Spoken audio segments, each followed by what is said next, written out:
जय हिंद दोस्तों और ऑल कैन स्टडी में आपका स्वागत है। आज का हमारा टॉपिक है तंबाकू और पुरुष प्रजनन क्षमता, एक वैज्ञानिक चेतावनी। देखिए, आज हम तंबाकू के एक ऐसे खतरे पर बात करने वाले हैं जिसके बारे में ना ज्यादा बात होती है, ना ज्यादा सोचा जाता है, लेकिन इसका असर हमारी आने वाली पीढ़ियों पर पड़ सकता है। तो चलिए इस बेहद जरूरी साइंटिफिक वार्निंग को जरा गहराई से समझते हैं। हम सब ने ये तो सुना ही है कि भाई तंबाकू से कैंसर होता है, फेफड़े खराब होते हैं, पर क्या कभी ये सोचा है कि इसका असर सिर्फ खाने वाले इंसान तक ही रहता है?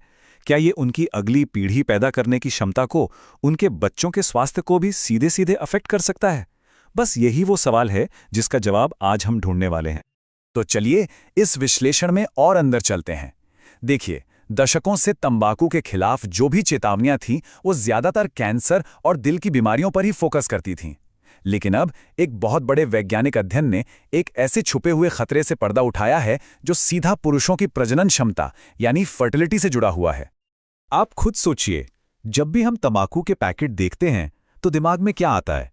कैंसर, दिल की बीमारी या फिर सांस की तकलीफें।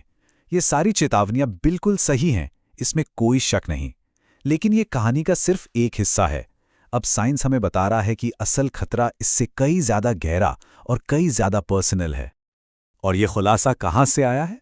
ये आया है एम्स भोपाल की एक जबरदस्त स्टडी से। और सुनिए, ये कोई आम सर्वे नहीं था, बल्कि एक पोस्टमार्टम आधारित वैज्ञानिक अध्ययन था जिसने हमें इस टॉपिक पर अब तक के सबसे साफ सबूत दिए हैं। चलिए देखते हैं कि इस स्टडी में ऐसा क्या खास था। तो इस स्टडी का जो सबसे बड़ा और सीधा साधा निष्कर्ष है वो ये है कि तंबाकू खाने और पुरुषों के शुक्राणु यानी स्पर्म को होने वाले गंभीर नुकसान के बीच एक पुख्ता वैज्ञानिक कनेक्शन मिल गया है। अब ये कोई अंदाजा नहीं है, बल्कि साइंटिफिकली प्रूव हो चुका एक फैक्ट है। अच्छा, अब इस स्टडी का तरीका देखिए, ये काफी दिलचस्प है। रिसर्चर्स ने एम्स भोपाल में 18 से 55 साल के 57 मृत पुरुषों पर यह स्टडी की। उनको दो ग्रुप्स में बांटा गया, 28 लोग जो तंबाकू लेते थे और 29 जो नहीं लेते थे। और फिर WHO यानी विश्व स्वास्थ्य संगठन के 2021 के गाइडलाइंस को फॉलो करते हुए पोस्टमार्टम स्पर्म एनालिसिस किया गया। तो सवाल यह है कि आखिर पोस्टमार्टम एनालिसिस इतना भरोसेमंद क्यों है? वो इसलिए क्योंकि इसमें हाल फिलहाल की बीमारी या किसी दवा के असर जैसे जो कंफ्यूजिंग फैक्टर्स होते हैं ना, वो लगभग खत्म हो जाते हैं। इससे हमें तंबाकू के लंबे समय तक के असर की एक बिल्कुल साफ और सटीक तस्वीर मिलती है जिसमें कोई मिलावट नहीं होती।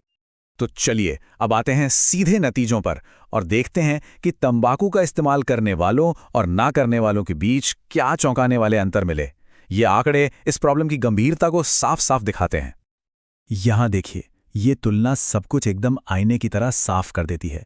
जो लोग तंबाकू इस्तेमाल करते थे उनमें स्पर्म की वाइटैलिटी यानी जिंदा रहने की ताकत और स्पर्म की मोटिलिटी यानी तैरने की रफ्तार दोनों ही बहुत ज्यादा कम पाई गईं। और इससे भी ज्यादा डराने वाली बात यह है कि उनके स्पर्म में DNA डैमेज नॉर्मल से कहीं कहीं ज्यादा था। और ये बात भी एकदम पक्की हो गई है कि नुकसान कितना होगा ये इस बात पर डिपेंड करता है कि कोई कितना तंबाकू ले रहा है। मतलब कोई इंसान जितना ज्यादा और जितने लंबे टाइम तक तंबाकू का इस्तेमाल करता है, उसके स्पर्म की क्वालिटी को उतना ही ज्यादा नुकसान पहुंचता है। ये एक सीधा सीधा कनेक्शन है। अच्छा, अब सवाल ये उठता है कि आखिर तंबाकू शरीर के अंदर ऐसा करता क्या है जिससे स्पर्म को इतना भारी नुकसान पहुंचता है? आइए इस पूरी प्रक्रिया को समझते हैं। देखिए, तंबाकू सिर्फ पत्तियां नहीं हैं, इसमें निकोटीन, कैडमियम और लेड जैसे जहरीले केमिकल्स भरे पड़े हैं। ये केमिकल्स खून में मिलकर शरीर के हर कोने तक पहुंचते हैं और खास तौर पर पुरुषों के अंडकोश यानी टेस्टिस तक, जहां स्पर्म बनते हैं। ये जो नुकसान है ना, ये एक चेन रिएक्शन की तरह होता है। सबसे पहले तो ये जहरीले केमिकल्स अंडकोश में ऑक्सीडेटिव स्ट्रेस पैदा करते हैं। ये स्ट्रेस फिर सीधे स्पर्म की बाहरी परत और उसके DNA पर हमला करता है। इसके बाद यह हार्मोनल बैलेंस बिगाड़ देता है, जिससे टेस्टोस्टेरोन बनना कम हो जाता है। और आखिर में नतीजा क्या होता है? स्पर्म की पूरी ताकत और काम करने की क्षमता बुरी तरह से घट जाती है। इस स्टडी के जो नतीजे हैं वो सिर्फ किसी एक इंसान की सेहत तक ही सीमित नहीं है। इसका हमारे समाज और हमारी पब्लिक हेल्थ पॉलिसीज के लिए भी बहुत गहरा मतलब है। अब ये सिर्फ एक इंसान की पसंद नापसंद का मामला नहीं रह जाता। पूरी दुनिया में लगभग 15% कपल्स बांझपन यानी इनफर्टिलिटी का सामना कर रहे हैं। ये एक बहुत बहुत बड़ी संख्या है और ये प्रॉब्लम लगातार बढ़ती ही जा रही है। ये आंकड़ा हमें बताता है कि ये मुद्दा कितना बड़ा और फैला हुआ है। और इस स्लाइड को जरा ध्यान से देखिए। बांझपन के जितने भी मामले होते हैं, उनमें से लगभग 50% मामलों में पुरुष जिम्मेदार होते हैं। ये बात उस सामाजिक सोच को सीधी चुनौती देती है, जिसमें बांझपन के लिए अक्सर सिर्फ महिलाओं को ही दोषी मान लिया जाता है। सच्चाई ये है कि ये एक साझा जिम्मेदारी है। और इसके परिणाम बहुत गंभीर हो सकते हैं। खराब क्वालिटी वाले स्पर्म से मिसकैरेज का खतरा बढ़ जाता है।